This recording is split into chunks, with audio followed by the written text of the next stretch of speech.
Okay, Bismillahirrahmanirrahim. So, welcome back to the halal hygiene industry and sanitation subject. So today we're going to have a group 3, right? Topic 4, premises and facilities hygiene in Islamic perspective. So this group we're going to do a revision about this. So you may start, and I hope that you can introduce your name, and then you can open your camera, and also you continue. Okay, so you may start to present.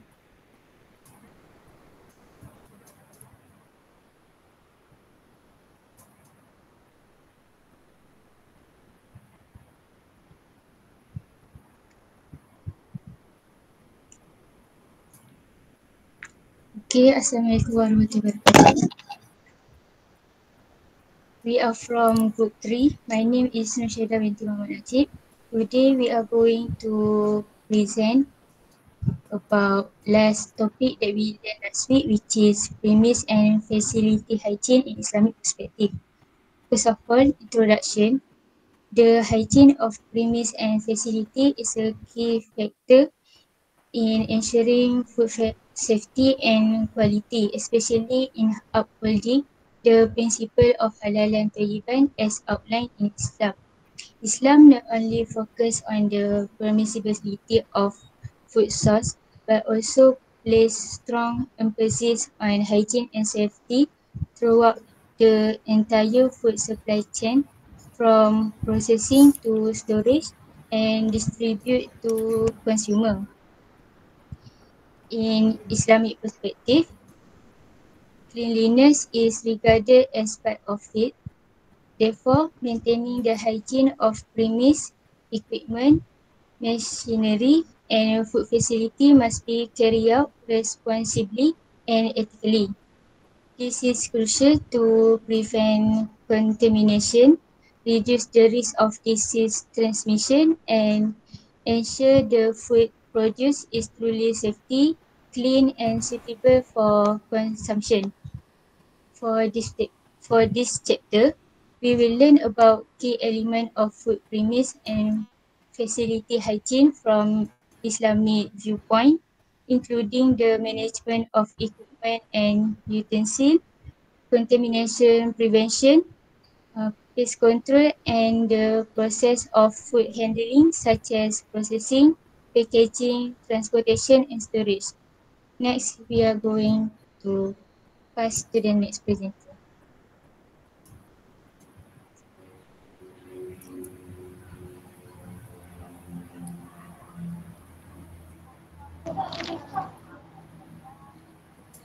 Assalamualaikum. My name is Zaima Wafi binti Zulkifli. Next, we move to the equipments, utensils, and machineries. There are four purpose or element of it. Number one is cleanliness as a religious duty. Islam places a great emphasis on cleanliness, which is seen as half of faith, as mentioned in the hadith. Cleanliness is half of faith. Sahih Muslim. The concept applies. This concept applies directly to the food production environment, including all equipment and utensils used. Number two, equipment and utensils must be clean, free from najis. All equipment, utensils, and machinery used in the preparation, processing, and packaging of halal food must be clean, which is free from visible dirt, chemical residue, and biological contaminants. Number two, free from najis. The equipments and utensils must not come into contact with substances considered impure in Islam, such as pork, alcohol, or other prohibited materials. If contamination occurs, Islamic law requires proper cleansing procedures, such as general washing and specific purification method like Satu. Number three, no cross-contamination with non-halal materials. Machinery and utensils used for halal food must not be shared with non-halal production unless a proper cleansing is carried out. This is especially important in shared facilities. Okay, the equipment must be thoroughly sanitized according both Islamic guidelines and modern hygiene standard to prevent contamination.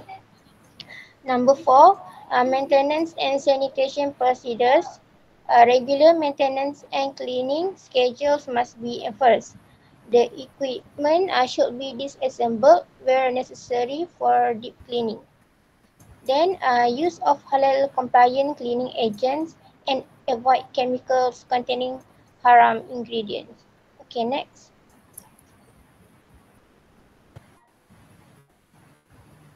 Okay, then move to the approach of Islamic ritual cleansing.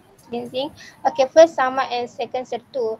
Okay, sama or tanning can define as the process of purifying animal hides or skin to make them usable and clean. The purpose sama is to remove najis from the skin and make it pure and usable. Okay, the example halal animals like cow, goat, and sheep that died without proper slaughter can be purified through tanning. It based on hadith, any hide that is then become purified. Okay, then sertu. Sertu is a specific Islamic purification method for severe impurity, which is najis mughalazah like pig or dog contamination. Okay, the method of sertu are wash 7 times and one of the washes must include clean water mixed with soil. Okay, next.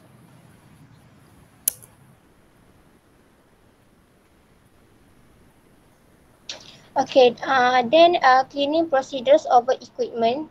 In industry, cleaning and sanitizing are two different things. Okay, first cleaning and second sanitizing. Cleaning is a physical removal of visible dirt, food residue, grease, and other unwanted substance from surface, equipment, and utensils. The purpose of cleaning are to remove najis, such as blood, feces, and to maintain basic hygiene. Second, cleaning is the first step before any Islamic purification like sama and sertu. Then the cleaning method is scrubbing with water and soap or detergent. For example, scrubbing utensils with soap and water. Okay, then sanitizing. Sanitizing is the process of reducing or eliminating microorganisms like bacteria, virus, and fungi on clean surface to safe level. Okay, the purpose of sanitizing to ensure the equipment and premise are microbiologically safe for food production. Besides, sanitizing help prevent contamination and ensure food safety, which align with the Islamic value of preserving life and health in Maqasid Syariah. The method of sanitizing is use of heat, like steam, or food-safe chemicals like chlorine-based sanitizer after the cleaning process. Okay, next.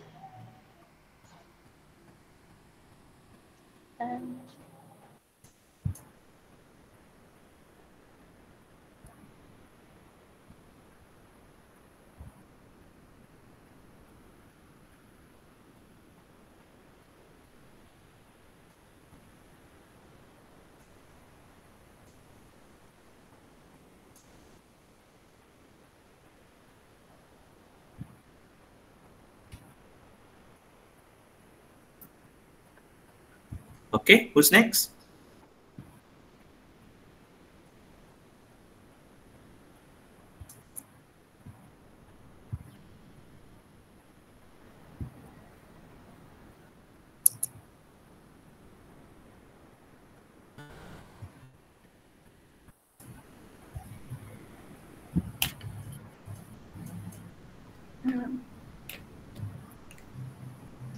Next, we move on to the pest control. There are hadiths in this pest control. The importance of hadith in industrial hygiene. Sorry. First is pest control is part of hygiene management. The second one is preventing contamination and cross-contamination. The third one is preserving public safety and product quality. And the fourth one is moral and ethical responsibility.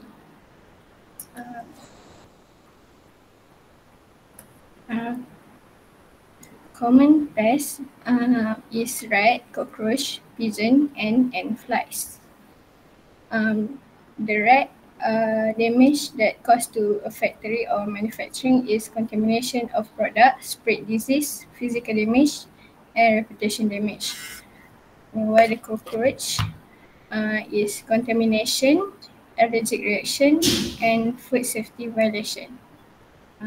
The pigeon, it has dropping contamination, physical hazard, and reputation risk. For ants, it has food contamination, infestation, and product spoilage. The last one is flies. Flies, damage that caused to the factory is disease transmission, direct contamination, and regulatory violations. That's our next. Thank you.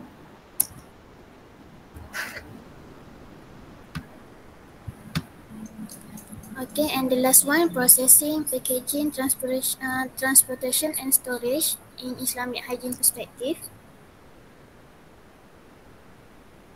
Okay, processing. Processing ensure all processing areas and equipment are clean and free from najis, as cleanliness is a core Islamic value and critical for halal and tayyiban compliance. Next, implement regular cleaning and sanitization schedules for surface, tools and machinery to prevent cross-contamination and uphold food safety. Next, workers must maintain personal hygiene. For example, hand washing and use clean attire to avoid introducing contaminants during food handling. Next, packaging. Use packaging materials that are clean, safe, and do not compromise the halal status or introduce impurities to the product. All food and drink should be covered or sealed to protect from contamination. As emphasized in hadith, even a simple cover is valued to prevent impurities and pests from entering. Packaging processes should be monitored to ensure no cross-contact with non-halal or najis substances. Next, transportation. Vehicles and containers used for transporting food must be clean, sanitized, and free from najis to maintain halal integrity throughout distribution. Food products should be protected from physical, chemical, and biological contamination during transit, including from pests and environmental pollutants. Separate halal and non-halal items during transportation to prevent cross-contamination in line with Islamic principles. And lastly, storage. Storage areas must be kept clean, dry, and well ventilated to prevent mold, pests, and other sources of contamination. Food should be stored off the floor and away from walls to allow for cleaning and pest control and to avoid contact with impurities. Regular inspection and pest control are necessary to ensure stored items remain halal, safe, and wholesome for consumption.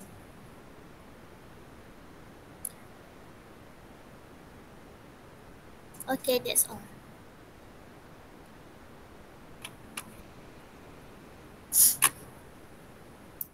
Okay, that's all. That is very good, very impressive. We can see this group like put effort to prepare the content in the what we call it very detailed basically, and they're coming out with the new slide. That is very good. And then I love when you put in color in the pink. I hope this group very master lah for this topic. So don't worry, this channel are going to upload to YouTube, and then we're going to share to the group, and then you can refer back